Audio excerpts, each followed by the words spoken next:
Setelah hendak kembali untuk melakukan retret atau berkultivasi, tiba-tiba saja langkah Shoyan terhenti saat dia mengalihkan pandangannya ke arah kota Kingsan yang pada saat ini jelas terlihat telah terjadi sesuatu di sana.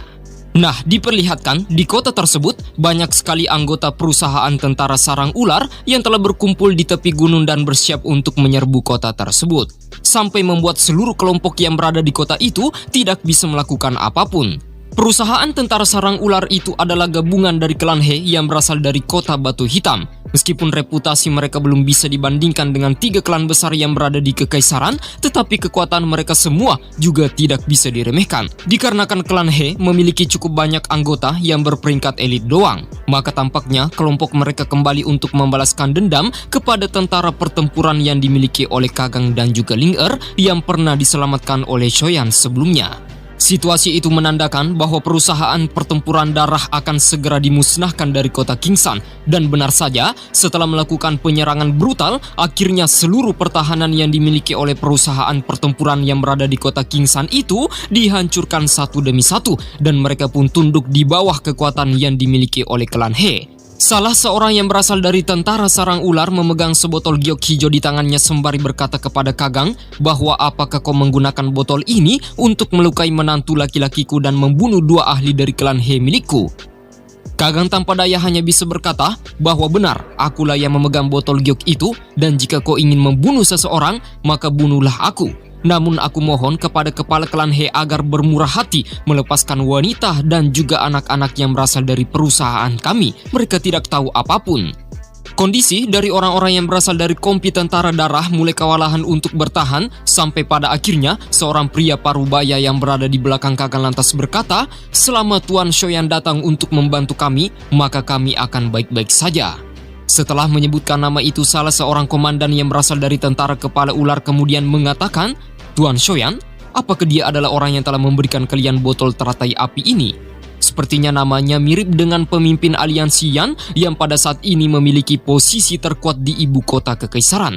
Namun bagaimana mungkin kalian bisa bertemu dengannya? Tapi masa bodoh, komandan dari tentara kepala ular itu tidak peduli. Dia langsung saja melancarkan serangan ke arah Kagang sebelum pada akhirnya hantaman keras kemudian mendarat di tubuhnya. Komandan dari tentara klan He itu terus mencoba untuk mendesak Kagang agar mengatakan semuanya dengan jujur. Namun sayang, Kagang terus mencoba untuk merahasiakan keberadaan dan juga identitas Shoyan.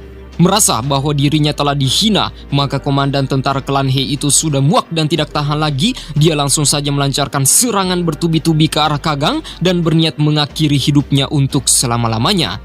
Namun tepat setelah pukulan itu hampir menyentuh tubuhnya, tiba-tiba saja sebuah kekuatan yang maha dahsyat kemudian turun dari cakrawala dan menghantam tanah dengan keras. Ekspresi ketua dari klan He itu seketika berubah saat melihat pemuda berbaju hitam yang ada di hadapannya, dan dia lantas bertanya, bolehkah aku tahu dari asal mana teman ini dan apa masalah Anda terhadap klan He milikku? Tolong jangan ikut campur dalam urusan orang lain.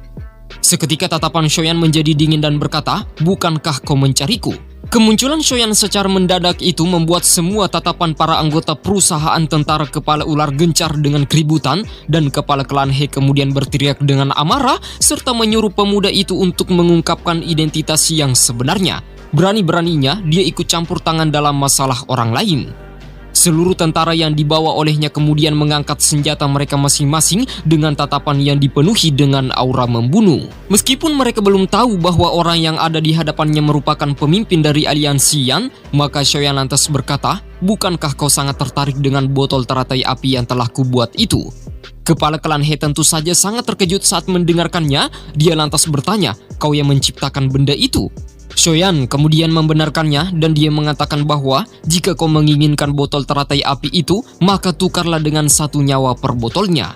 Ocehan itu membuat kepala klan He dengan cepat memperingatkan Shoyan untuk yang terakhir kalinya agar segera pergi dan tidak ikut campur dalam masalahnya. Meskipun dia juga tahu bahwa pemuda yang ada di hadapannya bukanlah orang biasa, tetapi klan He miliknya juga bukanlah kelompok yang bisa diprovokasi. Reputasi klannya di Kekaisaran Jama juga cukup dipandang. Namun sayang sekali, Shoyan malah membalas perkataan tersebut sembari berkata bahwa tinggalkan kota Kingsan dalam 10 menit, maka aku bisa menganggapnya seolah-olah tidak ada yang terjadi hari ini. Mendengarkan hinaan tersebut, kepala klan He benar-benar dipenuhi dengan amarah. Tidak disangka ini adalah pertama kalinya ada orang yang berani berbicara seperti itu kepadanya. Shoyan hanya menggelengkan kepalanya melihat keras kepala dari kelompok mereka, sebelum pada akhirnya Shoyan kemudian mengeluarkan doki agung di seluruh tubuhnya dan menunjukkan bahwa intensitas ranah yang dia miliki sekarang sudah jauh melampaui peringkat doang. Atau lebih tepatnya, dia telah berada di penghujung ranah doang, yaitu Do Huang. Kepala klan He beserta dengan anggota kelompoknya yang arogan itu tiba-tiba menelan air liur ketakutan. Tidak disangka orang yang ada di hadapannya bukanlah peringkat doang, melainkan seorang ahli yang berada di ranah Do Huang. Jelas